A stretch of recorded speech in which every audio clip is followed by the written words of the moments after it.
तो दोस्तों आज मैं एक्सप्लेन करने वाला हूँ नेटफ्लिक्स के ऊपर रिसेंटली रिलीज की गई एक बहुत ही बेहतरीन south Indian mystery thriller crime movie को।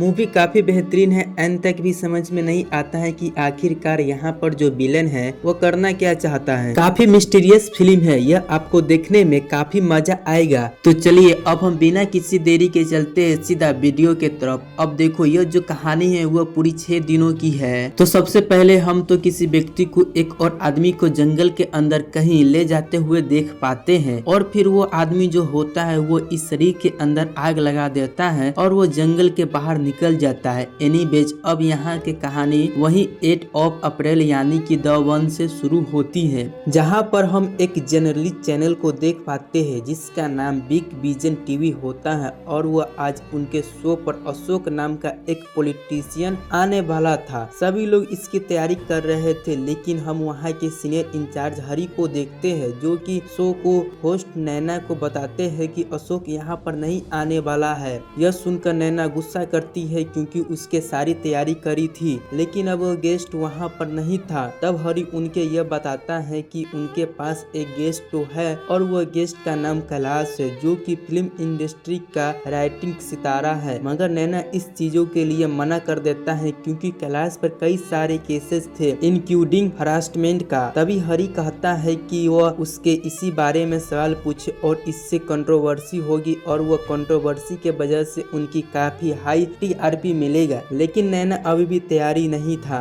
क्योंकि उनके शो पर आकर कैलाश अपनी पॉपुलैरिटी को बढ़ाना चाहता था। फिर भी वो आखिर में मान जाती है और शो शुरू होने वाला होता है और देश भर के लोग इस शो को देखते थे। मीनवाइल हम एक व्यक्ति को देखते हैं जो कि एक राइटर है, और वो इस आदमी का नाम इकबाल होता है। अब इकबाल अपना रोजमार्ग का काम करता है, जैसे कि नहाना, भगवान की पूजा करना, खाना खाना, जिसके बाद वह घर से बाहर आता है और अपने घर के ताला लगाकर चाबी को फेंक देता है, जिसके बाद वह वहां से निकल जाता है। अब अगले दिन सीन में हम शो को देखते हैं जो कि शुरू हो चुका था। यहाँ पर आते ही नैना ने कैलाश से उसके केसेस के बारे में पूछना शुरू कर दिया था। अब कैलाश यह सब सुनकर काफी बातों का जवाब देता है और अपनी बातों को छुपाता है। यहाँ पर कैलाश यह बोलता है कि इससे पहले ऊपर भी कितने भी केसेज हो, लेकिन उससे लोग प्यार करते हैं। तब भीड़ में से एक आदमी कहता है कि वो लोग पागल है, और भीड़ वाला यह आदमी इकबाल ही था। उसके बातें सुनकर सब हंसने लगते हैं और कैलाश नैना से पूछता है कि यह सब क्या है। तब नैना कहती है कि यह ऑडियंस है, आम जनता, और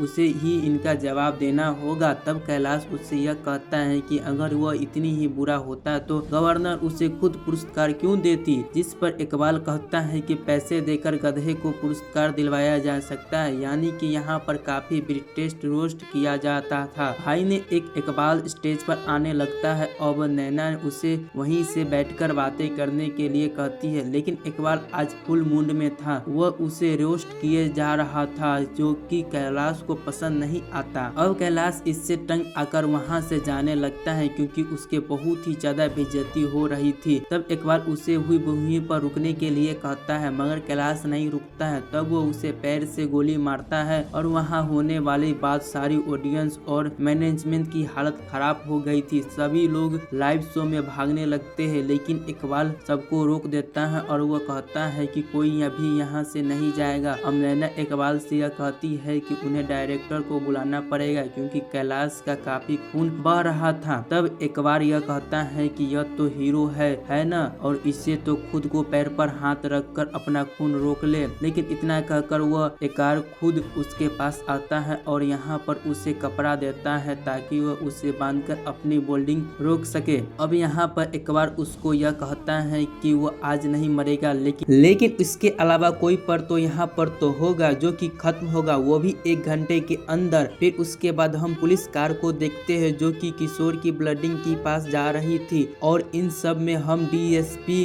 कबीर को देखते हैं। और यहाँ पर DSP Kabir show security management के सवाल करता है कि उनका शो इतना बड़ा है तो इसके बावजूद भी यह आदमी अंदर गन कैसे लेकर गया, जिस पर सिक्योरिटी यह कहता है कि अलगार कोई बंदूक नहीं लेकर गया था और वह खाली एक छाता लेकर अंदर गया था। यह बात कबीर को अजीब लगता है क्योंकि आज तो बारिश भी नहीं हो रही थी, लेकिन इसी बीच वहाँ पर अचानक से बारिश शुरू हो जाती है। अब शो में नैना इकबाल से पूछती है कि वह मरने वाला इंसान कौन होगा, जिस पर वह बताता है कि उस आदमी का नाम नारायण है। अब यहाँ पर हरी अपने आदमियों से नारायण नाम के आदमी को बारे में पता करने के लिए कहता है। तभी कबीर प्लान बनाता है कि पहले वह लोग इकबाल के डिमांड के बारे में पता करेंगे और फिर किसी तरह से अंदर घुसेंगे, लेकिन इसमें थोड़ा खतरा है। एलेगार ने क्यूलरी बोल दिया था कि यहाँ पर आज पुलिस आ जाए, आर्मी आ जाए, गवर्नर भी आ जाए, यहाँ पर एक आदमी तो मरेगा घंटे के अंदर। अब यहाँ इकबाल नैना को फोन मंगवाता है ताकि वो पुलिस से बात कर सके। तभी कबीर का कॉल नैना के पास आता है। कबीर इकबाल से उसकी डिमांड पूछता है, लेकिन इकबाल उसके फोन को काट देता है, मतलब कि उसकी कोई भी डिमांड नहीं थी। और यही वो पुलिस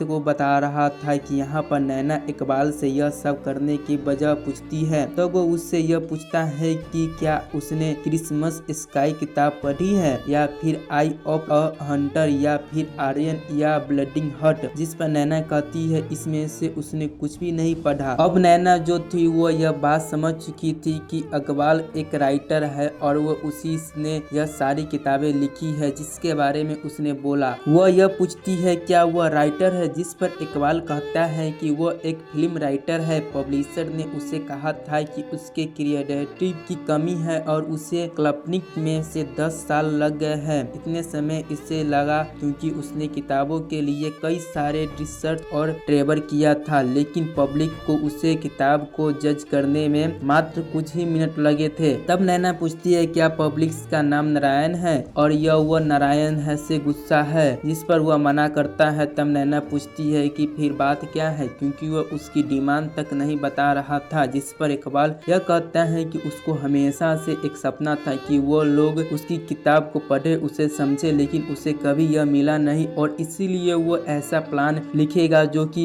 लोगों को याद रहेगा। और इस किताब के किरदार वही सब लोग हैं जो कि वहाँ पर मौजूद है, मतलब कि नैना भी उसकी किताब की किरदार थी। अब इकबाल नैना की बुक का प्लॉट बनाता है। वह यह कहता है कि अगले 5 दिनों में हर दिन एक शख्स मरेगा, मतलब कि 5 दिन 5 मौतें। और मैंने आपको कहा भी था कि यह टोटल जो कहानी है वह 6 दिन की है और यही उसका मेन प्लान है कि और यहाँ पर जो मरने वाला शख्स होगा उसका नाम इकबाल मरने से 1 घंटे पहले बता देगा। मीनवाइल हम कबीर को देखते हैं जो कि पूरी प्लानिंग कर चुका था। वह कहता है कि वह लोग फील्डिंग में घुसेगा, सबको सेव करेगा, इकबाल को गिरफ्तार कर लेगा। मीनवाइल इकबाल को प्लान सुनकर नैना कहती है कि यह घिसा पिटा प्लाट है, इससे अच्छा तो वह खुद को पुलिस से हवाले कर दे, जिसके बाद उसे सिर्फ 5 साल की सजा होगी। और वैसे भी वह उस लाइव शो में आकर फेमस तो हो ही गया है, वह जेल में बैठकर भी किताब लिख सकता है, क्योंकि उसने पहली किताबें लिखने के लिए 10 साल लिए थे, तो अब 5 साल से तो ज्यादा वक्त नहीं होगा। लेकिन अलगार को विश्वास था कि उसके प्लॉट सबसे अलग होने वाला है। मीनवाइल हरी पूरी ऑडियंस लिस्ट को चेक करता है, लेकिन उसमें नारायण नाम का कोई भी इंसान नहीं था और यह बात वह कंफ्यूजन में करने नैना को बताता है। लेकिन वह यह भी बताता है कि इकबाल का पूरा नाम ही नारायण इकबाल है, यानी कि इकबाल एन। एलेगार कहता है कि वह चाहकर भी इन 5 मौतों को नहीं रोक सकता है और न ही वह उसे पकड़ सकता है। यहाँ पर आप यह भी सोच रहे होंगे आखिरकार हरी ने लाइव कट क्यों नहीं करी, और ऐसा इसीलिए था क्योंकि एलेगार ने पहले ही बोल दिया था कि अगर लाइव कट हुई तो सबसे पहले नैना मारी जाएगी। और नैना और हरी जो थे वह काफी अच्छे दोस्त थे, जिसने चलते हरी इस लाइव को शो नहीं रोक रहा था। अब नैना बात कंफर्म करने के लिए पूछती है क्या वही नारायण है, जिस पर वह बोलता है हाँ, कहता है कि हाँ वही है नारायण, लेकिन पहले वह इकबाल था और उन लोगों ने मिलकर उसे नारायण बना दिया। यहाँ पर यह मतलब साफ था कि उसकी सालों की मेहनत की कुर्सी की कदर नहीं करी थी, इसीलिए उसने अपने आप को बदल दिया एक ऐसी पर्सनालिटी के अंदर जो कि वह कभी भी बनना नहीं चाहता था। नैना उसे कहती है कि वह अपने आप को क्यों मारेगा और वो ऐसा अगर मरेगा तो बाकी की मौत कैसे होगी, उसने कौन खत्म करेगा। यहाँ पर कंफ्यूज काफी बढ़ चुका था। तभी एल्गार उसे कहता है कि उसे सब कुछ पता चल जाएगा बहुत जल्दी। अब यहाँ पर एल्गार नैना को कुछ बातों बताता है, जैसे कि नैना इस स्टोरी की हीरोइन है, लेकिन हीरो की एंट्री तो अभी हुई ही नहीं थी और विलेन जो है वह खुद अलग आ रहा है। और इतना कहकर वह अपने आप को शूट कर लेता है। और भाई साहब यह वाली चीज बहुत ही ज्यादा शॉकिंग थी। और खैर इसके बाद अगले दिन हम कुछ सीनियर ऑफिसर को आपस में बात करते देखते हैं, जहां पर वह कह रहे होते हैं कि अगर इकबाल खत्म हो चुका है तो शायद उसने केस को बंद कर देना चाहिए, लेकिन इस केस में कुछ तो मिसिंग था जिससे सॉल्व करना जरूरी है। और इसीलिए वो लोग एक नए डीसीपी को हाथ यह केस सौंप देता है जिसका नाम नबी होता है। खैर अब हम नबी को कोर्ट में देखते हैं, जहां पर वो अपनी बीवी अनीता के साथ था। दरअसल में अनीता नबी के से तलाक चाहती थी क्योंकि नबी काम में भी उलझा रहता था और वो उस पर बिल्कुल भी ध्यान नहीं दिया करता था। और तो वो पति पत्नी होने के बावजूद भी दोनों बहुत कम मिला करते थे, इसीलिए अनीता ने तलाक की अर्जी डाली। लेकिन नबी तलाक नहीं चाहता था क्योंकि वो अनीता को बहुत ही प्यार करता था। लेकिन कोर्ट की अंडर डेट आगे बढ़ा दी जाती है ताकि दोनों अच्छे से फैसला कर सके, सोच समझ सके। बाहर अनीता नबी से कहती है कि उसे परवाह नहीं है, लेकिन वह उससे अब प्यार नहीं करती है। अब वह बात सुनकर नबी को बहुत ही ज्यादा बुरा लगता है क्योंकि वह उससे बहुत ही ज्यादा प्यार करता था और वह पिछले 8 साल से साथ थे। और वो अनीता नबी को एक प्राइम टीम के दौरान मिली थी। खैर नबी नैना से मिलने जाता है और केस के सिलसिले में यानी कि जो कुछ हुआ था अब वहाँ पर वो उससे डिटेल्स लेता है कि आखिर क्या क्या हुआ था, उसने आखिरकार यहाँ शो क्यों चुना था। खैर अब नबी जो होता है वो यहाँ पर सारी डिटेल्स नैना से ले रहा था कि आखिरकार वहाँ हुआ क्या था और आखिरकार एलिगेंडर ने यानी कि नारायण ने यही शो क्यों चुना। जिस पर नैना कहती है कि ऑब्वियसली बात यह है कि हाई टीआरपी के और पॉपुलैरिटी के लिए, लेकिन यहाँ पर एक और वजह थी। दरअसल उसने यह शो को चुना था कि उसकी टाइमिंग्स के हिसाब से शो के अंदर एंटर होने से पहले उससे सीसीटीवी कैमरा तक को भी हैक किया था और सब कुछ उसके कंट्रोल में था। यहाँ पर नमी उसके घर पर भी छानबीन करता है, जहाँ से उसे पता चलता है कि उसका एक बेटा है जिसकी उम्र 18 साल की है और उसका नाम सूर है। साथ ही उसकी बीबी के बारे में पता लगाता है। उसका बीबी का नाम एलिस था जो कि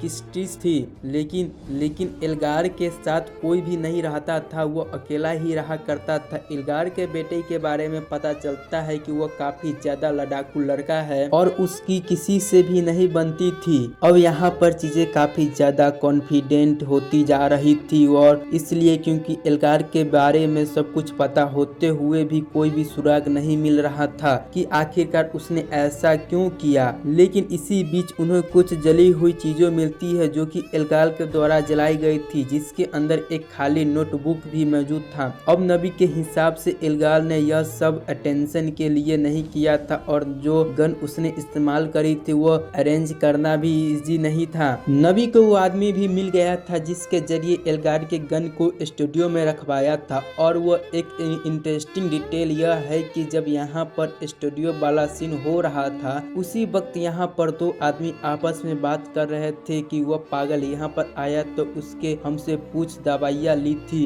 और इसी से चलते यहाँ पर कुछ चीजें काफी वियर्ड होती जा रही थी कि आखिरकार यहाँ पर एल्गार की असली मकसद था क्या। दरअसल स्टूडियो के अंदर फोन अलाउ नहीं था, इसीलिए एल्गार ने एक बक्से के अंदर गन को रखा था और वहाँ के कर्मचारी ने उसने 20 दिए, यह कहते हुए कि इस बक्से के अंदर फोन है जिसके ही वो अंदर रिकॉर्डिंग करना चाहता है क्योंकि कैलाश का फोन है। अब वहाँ का जो कर्मचारी था उसके इस चीज पर ज्यादा ध्यान नहीं दिया और यहाँ पर 200 के लिए बक्से के अंदर रख दिया। और इन सब में से वो एक बात भूल रहे थे कि आज सेकेंड से जब एल्गार का दूसरा विक्टिम खत्म होने वाला था, लेकिन कुछ भी उनके सुराग नहीं मिला था कि विक्टिम कौन होने वाला है। और तभी शॉकिंग गली शाम को स्टील पर एलईडी पर इकबाल का एक वीडियो चलने लगता है। इसके अंदर यह कहता है कि सब उसे भूल तो नहीं गए क्योंकि आज उसका दूसरा विक्टिम खत्म होगा जिसका नाम अशोक है। और यह सुनकर जगह पर हड़कंप मच गया था क्योंकि जितने भी अशोक नाम के लोग थे वो डरने लगते थे। इवन पॉलिटिशियन अशोक भी डर रहा था। नबी भी सोचता है कि आखिरकार कौन अशोक हो सकता है जिसके साथ गलत होगा। अब यहाँ पर जो वीडियो रिलीज हुई थी वह प्रीवी कोड थी और हाँ, नबी के हिसाब से कोई ना कोई तो है जो कि इकबाल का बाहर से हेल्प कर रहा है हैकिंग वगैरह करने के में, यानी कि उसकी स्टिक की एलईडी की हैक करा गया होगा। खैर रात में हम अशोक नाम का एक सिक्योरिटी गार्ड को देखते हैं जो कि टेलीफोन बूथ पर जाता है अपने बेटे को कॉल के लिए, लेकिन उसके पोती का फोन उठता ही है और तभी टेलीफोन बूथ पर ब्लास्ट हो जाता है और वो आदमी खत्म हो गया था। इसके बाद नबी आता है जहां पर एक इन्वेस्टिगेशन टीम भी आई थी जिसने उसको पता लगाता है कि उसका धमाका RDX एक्सप्लोसिव के जरिए कराया गया है और इस एक्सप्लोजन के को इस तरह से प्लान किया गया था जिसमें कि खाली टारगेट पर मारा जाए और दूसरा कोई भी खुद न मरे। अब यहाँ पर तीसरा दिन होता है जहाँ पर नबी अशोक के घर पर आता है। अशोक के घर पर उसे पेटी मिलती है जिसमें उसकी कई सारे पुरानी फोटो थी और साथ ही साथ उसके पोती का भी फोटो मौजूद था। अब इन सब से उसका पता लगता है कि अशोक जो था वह असल में बहुत पहले आर्मी में था। साथ में ही साथ नबी का बहुत कुछ पता चलता है जैसे कि एल्गार ने वह गन ब्लॉक मार्केट से खरीदी थी। अब पता करी जाए तो हैकिंग के बारे में तो जो एल्गार था उसके इंजीनियरिंग करी गई हुई थी और वह उसको हैकिंग बहुत अच्छे से आती थी। उसने यह सब पहले ही सेट किया हुआ था, मतलब कि यह वीडियो कब टेलीकास्ट होगी सब कुछ पहले ही प्लानिंग था। अब जहाँ तक उसने लगता है कि एल्गार ने यह अकेले ही प्लान किया होगा। तब नमी तभी नैना की कॉल करके पूछताछ करता है कि खत्म होने से पहले एल्गार ने कौन कौन सी बुक्स की जिक्र किया था, जिस पर वो सारी किताबों का नाम लेती है इंट्रोड्यूसिंग आर्यन। लेकिन आर्यन किताब का तो कहीं पर भी अवेलेबल नहीं थी। मिस आर्यन किताब की वह किताब है जो कि हो सकती है एलेगेल के केस के सॉल्व करने के लिए। अब नबी उससे पहले अशोक के बेटे से पूछताछ करता है लेकिन उसे कुछ भी ज्यादा जानकारी नहीं मिलती है। इवन उससे एल्गार के बारे में कुछ भी नहीं पता था। इसके बाद वो एल्गार के बेटे से पूछताछ करते हैं। जी हाँ, इन्हें एल्गार का बेटे मिल गया था जो कि इन लोगों से भाग रहा था। अब यहाँ नबी इससे पिता के बारे में पूछताछ करता है। तब सूर्य बताता है कि अपने पिता से ज्यादा बात करता ही नहीं था और वह जब बात करता था तब उसके पिता एक ही बात कहते थे कि वह कुछ बड़ा करना चाहते हैं। उससे एक किताब भी दी थी जो कि सूर्य ने आज तक नहीं पढ़ा चाहता था। तब नबी पूछता है कि क्या उस किताब का नाम आर्यन था। तब वह मना करता है कि उसे कुछ नहीं पता क्योंकि उसे किताब उसने 2 साल पहले ही दी थी। अब यहाँ पर सूर्य अपने जानकारी देता है कि वह बताता है कि कई बार रात में वह अपने पिता की आवाज सुनता था और वह जब चेक करता था तब उसे उसके पिता मिट्टी में गधे मिलते थे। एनीवेज अब इसके बाद में नम भी एक बुक पब्लिश के पास में जाता है। उससे पूछताछ करता है कि एलेकेल की किताबों में पोएट्री किसने पास जाती है। तब वह यह बताता है कि वह जो पैसे है वह एडवोकेट के पास जाता है लेकिन वह कौन है किसी को भी नहीं पता। एलेकेल कहता है कि वक्त आने पर वह खुद उनके सामने आएगा। जिसके अंदर पहला खून जो हुआ था वह एल्गार का हुआ था, वह भी उसी के हाथों और उसे एल्गार ने अपने रिस्ट में ऐड किया था। मतलब कि पास्ट से पास्ट एल्गार ही था। यहाँ पर एल्गार जो था वह उनकी रोहिणी मैन था, बिल्कुल अकेला, और सेम अशोक भी अकेला, और उसके बेटे ने उसे घर के से निकाल दिया था और वह उससे बात तक नहीं करता था। जो कि अकॉर्डिंग टू नबी एल्गार का यहाँ पर लोगों को मारना का जो पैटर्न था वह यहाँ पर उन लोगों को था जो कि अकेले हैं, मतलब कि लोडनी ओल्ड मैन। और यहाँ पर बात वो अपने सीनियर से बताता है कि उसका एक पेटेंट प्रोड्यूस था जो वह फेल हो गया था क्योंकि रात में एल्गार का वीडियो एक टीवी चैनल पर जगह पर चलता है। मतलब कि यह टीवी चैनल हैक हो चुका है जिसके अंदर एल्गार यह कहता है कि यह इक्वलिटी जो जेंडर इक्वलिटी की बिलीव करता है, इसीलिए उसकी नेक्स्ट पिकनिक रिलीज होगी। और उसकी बातें सुनकर वह हैरान रह जाता है और सीनियर ऑफिस नंबी पर गुस्सा करता है क्योंकि उसने तो यह कहा था कि उसका शिकार खाली लोनली ओल्ड मैन होंगे, तो फिर यह सब क्या है। खैर अब नंबी का सीनियर उसे यह कहता है कि वह जल्दी से जल्दी उस रजिया नाम की औरत को ढूंढेगा शुरू करेगा क्योंकि उन्हें किसी भी तरह उसको बचाना पड़ेगा, क्योंकि अगर यह भी खून हो गया हुआ तो पूरे स्टैंड के अंदर पैनिक किक मच जाएगा। मीनवाइल हम रजिया नाम के लेडी को देखते हैं जो कि एक ट्रेडिशनल डांसर थी और रजिया असल में एक मुस्लिम थी। तभी हम रजिया को स्टेज पर परफॉर्मेंस करते हुए देखते हैं और परफॉर्मेंस करते हुए उसकी नाक से खून आने लगता है और वह गिर पड़ती है, यानी कि वह वहीं ऑन द स्पॉट मारी गई थी। यानी कि यह लोग इसकी भी मौत को नहीं रोक पाए। है अब अगले दिन आता है जहां पर वह हॉस्पिटल के अंदर था और वहाँ पर उसे रिपोर्टर्स के बारे में पता लगता है कि रजिया की रिपोर्टर के अंदर आया था कि रजिया की मौत असल में साइनाइड नाम के जहर से हुई है और यह प्रोजाइड उसके मेकअप के अंदर मिलाया गया था। यह चीज काफी ज्यादा प्लानिंग के सेट करी गई थी, इसीलिए नबी हर एक चीज अच्छे से इन्वेस्टिग करता है, लेकिन फिर भी उसके हाथ कुछ खास सुराग नहीं लगता है। इवन सीसीटीवी फुटेज के अंदर भी कुछ नहीं था, जिसके बाद हमें रजिया के अंदर अशोक की टॉर्निक बताई जाती है, जहां पर हमने यह पता चलता है कि अशोक बहुत ही बहादुर था। उसके अपने आर्मी वाले टाइम पर 6 साथियों के मौत से खेलकर बचाया था। वहीं रजिया एक डांसर थी और वो अपने एरिया में गरीब बच्चों के डांस सिखाया करती थी, लेकिन इसमें सोसाइटी को बहुत ही दिक्कत थी। रजिया एक मुस्लिम होकर यहाँ पर भरना टाइम कैसे कर सकती है और सिखा सकती है, और इसी चीज को लेकर हिंदू और मुस्लिम दोनों कम्युनिटी वाले ने रजिया की डांस क्लास बंद करवा दिया था। साथ ही साथ उसके बहुत ही जलील भी करा गया था। यहाँ पर अब मौत का प्रोमिस थोड़ा सा सिमिलर था, होसा हो गया था। जैसे अशोक अपने काम में ऑनेस्ट हुआ करता था, रजिया भी अपने काम में अच्छी और ऑनेस्ट हुआ करती थी। अब यहाँ यह गद्दी सुलझाने की जगह और भी ज्यादा उलझती जा रही थी। खैर, इसी चीज के नबी को शख्स के बारे में पता लगता है जिसने अलगार को आईडीएक्स दिया था। अब नबी जल्दी से जल्दी पकड़ने के लिए जाता है। जिस आदमी नबी पकड़ने के लिए जा रहा था वो ऐसे इनलीगल कामों में था जिसका साथ बड़ा भाई बलराम दिया करता। खैर, नबी के वह आदमी मिल गया था, लेकिन नबी को देखते ही वह एक कदम यहाँ से भागना शुरू करता है। नबी उसके पीछा करते हुए इलाके में चला जाता है जहाँ पर कई गुंडे उस पर हमला करते हैं, लेकिन नबी जो होता है वो उन सबकी बैंड बजा देता है और फिर से बलराम को भाई पकड़ थाने में ले आता है। अब बलराम का भाई कन्फेस करता है कि हाँ, उसी ने आरडीएक्स और साइनाइड सल्फाइड किया था और एल्गार ने जरूरत से ज्यादा पैसे दिए थे, इसीलिए उसने ज्यादा कॉन्फ्रेंस नहीं पूछे। लेकिन उससे बावजूद एल्गार ने 2 केमिकल्स और मांगे थे जो कि बलराम के भाई के पास नहीं थे। मिक्स उसने बाकी खून को पहचान से ही प्लान किया है। अब यह सारी चीजों तो क्लियर हो चुकी थी, लेकिन नबी के ऑडियंस इन्हें मेहनत नहीं करनी होगी, क्योंकि बिजनेस का काम अनाउंस होने के बाद उसने पास सिर्फ 1 घंटा होता है और 1 घंटे में उन्हें बिजनेस को मरने से पहले ढूंढना होगा। सेम चीज एल्गार ने कही थी टीवी के अंदर, ऊपर ही मरने वाला जो होगा वो 1 घंटे के अंदर खत्म हो जाएगा। और यह फ्लोरेंस आने वाले जो खून हो रहे थे उसके अंदर बिल्कुल सिमिलर था। एनीवाइज वो सीन हो जाता है, शाम पर आ जाता है जहां पर टेलीग्राम के ऊपर एक वीडियो आती है जो कि एल्गार की थी और अब वह अपना अगला शिकार अनाउंस करने वाला था।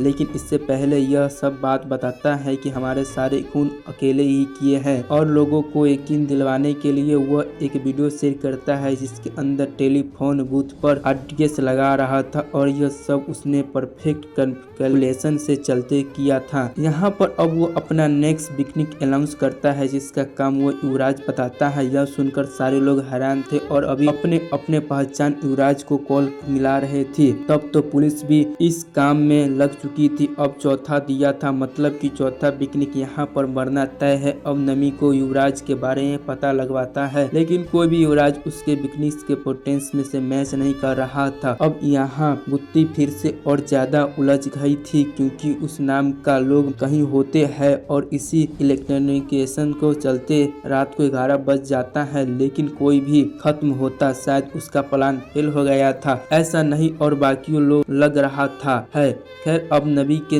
सीनियर ऑफिस उसे आराम करने के लिए कहते हैं। अब नबी घर जाते वक्त उसी केस के बारे में सोच रहा था, क्योंकि वह इसी की जिंदगी का सबसे ज्यादा पॉजिटिव केस था।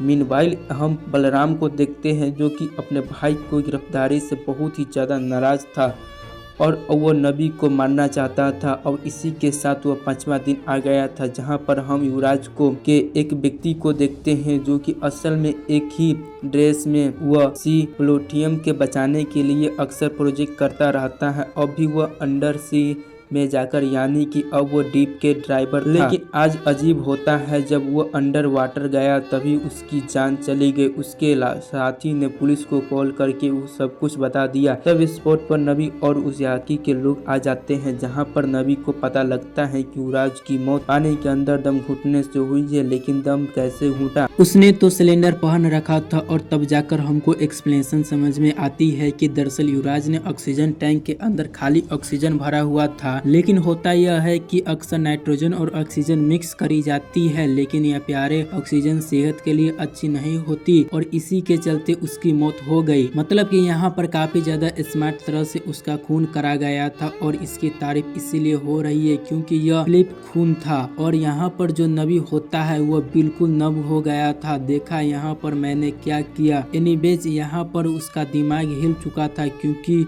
एक और मौत उसके सामने हो गई थी और वो कुछ भी नहीं कर पाया। अब नबी थोड़ा दिमाग लगाता है और उसको समझ में आता है कि यह पूरी चीजों की जो हो रही है वह असल में उसकी किताब के हिसाब से हो रही है। मतलब कि यह किताब का प्लॉट है बन चुका का नाम है आर्यन। आर्यन इसका नाम इसलिए है क्योंकि जिन 5 लोगों को वो मारेगा वो इस किताब के टाइटल के नाम थे, जैसे कि एल्गाल ए से अशोक, आर से रजिया, वाई से युवराज से, और अब 2 अल्फाबेट बचे हुए थे जिसमें ए और एन, जिसमें से कौन मरने वाला है किसी को भी नहीं पता। अब नबी यहाँ पर और चीजों फाइंड आउट करता है, जहाँ पर वो अपने सीनियर के सामने यह बताना है कि जितने भी लोग मारे गए थे तब वह सब अपने एक सिक्योरिटी वजह से मारे गए थे। मतलब कि वो चीज जो अक्सर किया करते थे, जैसे कि अशोक के हर 2 दिन पर अपने बेटे को कॉल करता था अपनी पोती से बात करने के लिए। रजिया जो थी वह स्टेज परफॉर्मेंस करती थी और तभी वो मेकअप भी लगाती थी। और युवराज जो था वो अक्सर डीप में डाइविंग करते थे, प्रोटेस्ट करता था और वह खून हो गई। आम खून नहीं थे, इसीलिए एल्गेहर ने सालों तक उनकी रूटीन पर ध्यान रखा होगा और उनके आवर्जन किया होगा और उनकी यह एक्टिविटी नोट करके उसके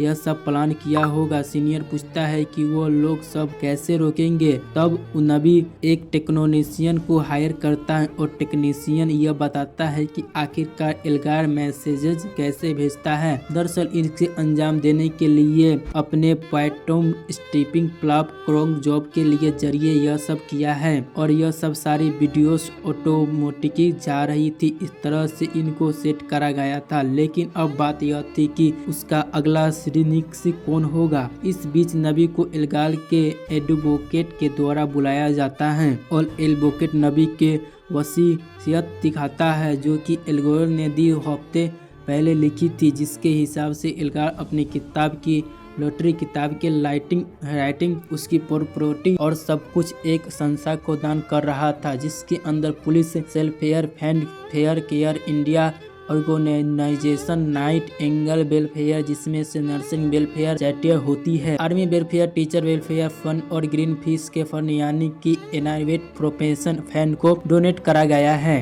अब यहाँ से हमको यह समझ में आता है कि एल्गार ने अपने भी लिखने को डिलेट ही फंड किए थे, जैसे आर्मी फंड अशोक के लिए, टीचर वेयर फंड रजिया के लिए, एनवायरमेंट प्रोमेशन एवं फैन युवराज के लिए। मतलब कि उसे सारे बिजनेस और कोई भी नहीं बल्कि पब्लिक की एक्टिविटी होंगे और यह सब उसका अगला टारगेट या तो नर्स, डॉक्टर, रिटायरमेंट या होगा या फिर वह बुनेट राइटर एक्टिविटी हो सकती है, क्योंकि केयर इंडिया के ऑर्गेनाइज एक बुनेट राइटर्स NGO है। अब इसी बीच एक वीडियो मीडिया के जरिए लोगों के सामने आ गई थी, जिसके अंदर वो बताता है कि अपने नेक्स्ट विक्टिम के बारे में जिसका नाम आशा होगा। यह सुनते ही नबी और उसकी टीम काम पर लग जाती है कि उन्हें आशा नहीं नाम की एक नर्स के बारे में पता लगता है। एल्गार के केस में उसके विक्टिम का एक बड़ा पास्ट होता है और वो जिस आशा के बारे में उन्हें पता लगाया था वो आशा एक नर्स होती है और उसका पति भी उसके साथ एक नर्स वाले की काम करता था, जिससे उसके पति ने कोविड-19 के दौरान कई मरीजों के साथ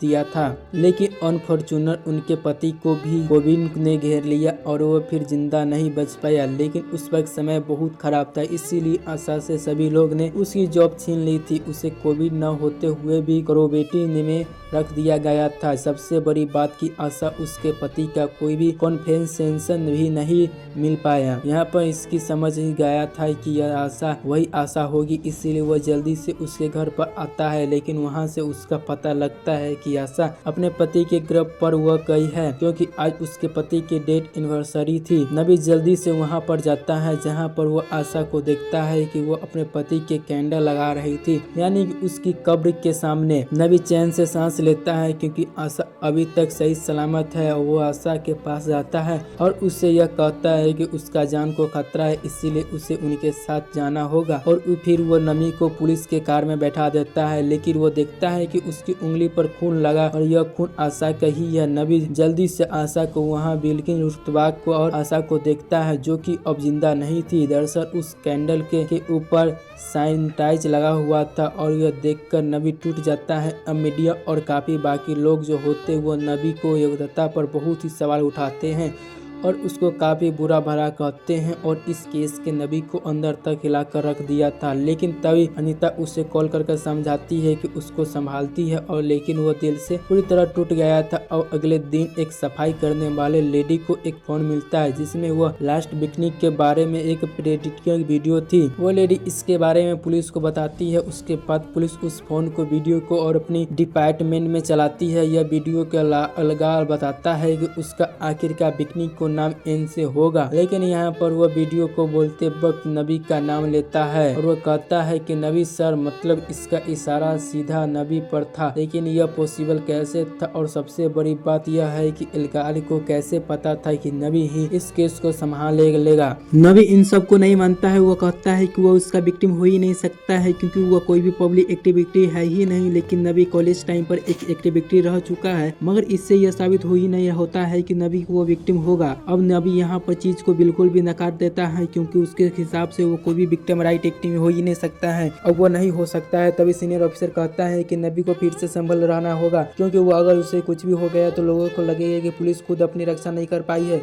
तो उसकी क्या करेगी। अब यहाँ पर नबी कहता है कि हाँ ठीक है, वो खुद को संभाल कर रखेगा, लेकिन इससे बावजूद भी उन्हें एक इलेक्ट्रॉनिक करनी होगी। इसीलिए वो लोगों को इलेक्ट्रॉनिक जारी रखने के लिए इस बीच में नबी को उसका टेक्नीशियन बताता है कि इस वीडियो को फ्रेम पहले वाली वीडियो से है और बड़ी ही इसका कोई ना कोई मतलब होगा। तब इस नबी का बैकग्राउंड में उसी का नोटबुक को देखता है और जो कहता है जले हुए सामान में से किसी भी को नहीं मिली थी। तभी समझ गया था कि ये नोटबुक किसी तरफ से इशारा कर रही है। जल्दी से नबी एक एक्टिविटी रूम में अंदर किताब को देखता है, जिसका खाली पन्नों पर कुछ केमिकल लगे हुए थे। उसे आग के सामने लाते हुए उसके इल्गाल के घर की नक्शा दिखने लगता है और उसमें से एक रूम में इल्गाल के हाईलाइट किया था कि वह इम्यूनिटी के दौरान ठीक से चेक नहीं कर पाया गया था। लेकिन इसी नबी को दोबारा उस रूम में चेक करने जाता है तो वहाँ के बीच दरगाह आती है। वहाँ पर काफी भीड़ जमा रही थी। इस भीड़ में से एक बीच बलराम के गुंडे भी मौजूद थे, जो कि नबी को मारना चाहते थे, लेकिन वह सही मौका पर ढूंढ रहे थे। तभी इसके अलगाल की तरफ से एक मैसेज कोड का होकर यहाँ पर खड़े सभी लोगों को फोन में एक आ गया था, जिसके अंदर लिखा हुआ था कि अगले वाली तुम्हारी है। और इसमें से वहाँ पर हड़कंप मच जाता है। जहाँ पर सभी लोग जो नबी को घेर लेते हैं, तभी वहाँ पर वो गुंडे आते हैं, जिसके नबी से लड़ता है और वो आगे बढ़ता है। अब दूसरी तरफ नबी के साथियों पर पता चलता है कि अनालिना नाम की लेडी गायब है, जो कि असल में एक ट्रांसजेंडर है। वह कभी हफ्ते से गायब है और लगने लगता है कि वही अगले विक्टिम होगा। इधर नबी एकता घर में पहुंचता है और वहीं से इल्गाल की उस रूम में जाता है जिसे इल्गाल के हाई अलर्ट गया था। वहाँ पर अब ढूंढेगा की कोशिश करता है कि तभी वहाँ पर बैठ कर बिस्तर से हटा कर देखता है, जहाँ पर शॉकिंग गली के उसके एक पूरा सा बेस्ट बुक मिलता है। जहाँ पर नबी को बेस्ट बुक्स में जाता है, जहाँ पर वह उसके आगे एक रूम में आता है। उस रूम में के अंदर कदम रखते ही वह एक ग्लास के अंदर के बिन में बंद हो गया था। और तब शुरुआत होती है एक आखिरी रिकॉर्डिंग की, जहां पर वो इल्गाल की वीडियो के जरिए नबी का स्वागत करता है। इल्गाल की उसे एक उसकी कहानी से ही हीरो बता रहा था कि मिस के खबर के पहले ही दिन का जिस हीरो को जिक्र किया गया था कि तब हो गया था और वो कोई नहीं नबी ही खुद है। लेकिन यहाँ के इल्गाल बोलता है कि उसके यह सब प्लान किस तरह से किया गया था, उसकी कैलकुलेशन कितनी रही सही थी, उसे सब पता चलता है। कैलकुलेशन को हिसाब से काम वाली लेडी को उसकी रिकॉर्डिंग वाला फोन मिलने वाला था, तो अभी उसकी बिल्कुल की कैलकुलेशन के हिसाब से आशा करता है पति के डेट एनिवर्सरी पर जाने वाली थी, यानी कि उसकी गरीब अमेरिकन थे। लेकिन यहाँ पर ट्यूशन के अभी भी यहाँ पर नहीं थी। नबी उसका आखिरी एक्टिव विक्टिम था। फिर यहाँ पर इल्गाल अपने मुंह पर कुछ नहीं बताता है। इसी बीच पे वह भी इसके अंदर पानी भरने लगता है और वो पानी भरते धीरे धीरे भर रहा था, लेकिन नबी किसी तरह से उस गिलास को तोड़कर बाहर आ गया था। और तभी उसके साथी वहाँ पर पहुँच जाते हैं, जहाँ पर वो नबी को देखते हैं जो कि एल्गार के ट्रैप में बच गया था। नबी को कहता है कि यह सब खत्म नहीं हुआ है, और इससे बड़ी बात यह है कि नबी को पता है कि अगर एल्गार को उससे खत्म करना होता है तो वो बहुत देर पहले कर देता, फिर ऐसा कमजोर कांच को बिल्कुल भी नहीं बनाता। खैर तभी उसके सभी साथी को भैया बताता है कि एक नलीमी नाम के ट्रांसजेंडर हफ्ते भर पर से गायब है, लेकिन किसी को भी नहीं पता वो कहाँ पर है। तभी नमी सरफेस को देखता है जो कि एक खोखला साउंड कर रहा होता है, उसे सरफेस को हटाता है तो उसे वहाँ पर नलिनी मिल जाती है जो कि एक ऑक्सीजन पे जिंदा थी, और यहाँ पर वो हॉस्पिटल में पहुँचा देते हैं, जो कि यहाँ पर जो रियल एक्टिंग था वो कोई और नहीं बल्कि नलिनी खुद ही थी, लेकिन नलिनी बच चुकी थी और केस सॉल्व हो गया था। इसके बाद कॉन्फ्रेंस में हम बने नबी को देखते हैं जो कि नबी उससे पूछता है कि आखिरकार यह सब क्यों किया। नबी इसको बताता है कि सब उसने होता है अटेंशन के लिए, लेकिन खुद के लिए नहीं बल्कि इन लोगों के लिए किया होगा। देखा जाए तो जितने भी लोग यहाँ पर थे, फिर वो एक्टिविटी के जो थे वो यहाँ के सभी लोगों के लिए आवाज उठाते हैं, समुद्र के लिए आवाज उठाते हैं, और यहाँ पर ये सभी लोगों के हीरे थे, लेकिन किसी ने भी इनको जी ऑपरेशन नहीं किया था। तभी लोग यहाँ पर उसे इग्नोर करते हुए आते थे, इसीलिए इनको कामों को कभी किसी को नहीं देखा होगा, जैसे कि एल्गार के कामों में से इन सब ने इग्नोर किया, और इसे सोसाइटी के फेमस थे जिन पर लोगों का ध्यान ही नहीं गया होगा, और नहीं इनके अच्छे कामों पर बावजूद भी बुरी तरह से जज कर पाया। सोसाइटी ने खुद इनको एक्सपीरियंस कर पाया। अब जैसे कि अशोक था वो आर्मी के अंदर था, जैसे उसके अंदर 6 साथियों जान बचाई हुई थी, लेकिन इसकी सही तो होशियार भी नहीं थे, इसी एक अच्छी ढंग की नौकरी कर सके थे, और इसीलिए वो गार्ड बनना पड़ा। तो जो कि यहाँ पर एक सोसाइटी के फिगर को दर्शाता था, गवर्नर को फिल्म को दर्शाता है, और ये रज्जा को बच्चों को डांस सिखाना चाहती थी, और वो भी कोई भी एक प्लेस में नहीं मिल पाया था। सोसाइटी के पर्सन से बाकियों के साथ भी ऐसा भी था, किसी भी उनने उसे एक्सपीरियंस नहीं किया था। ऐसे एल्गार के साथ भी था।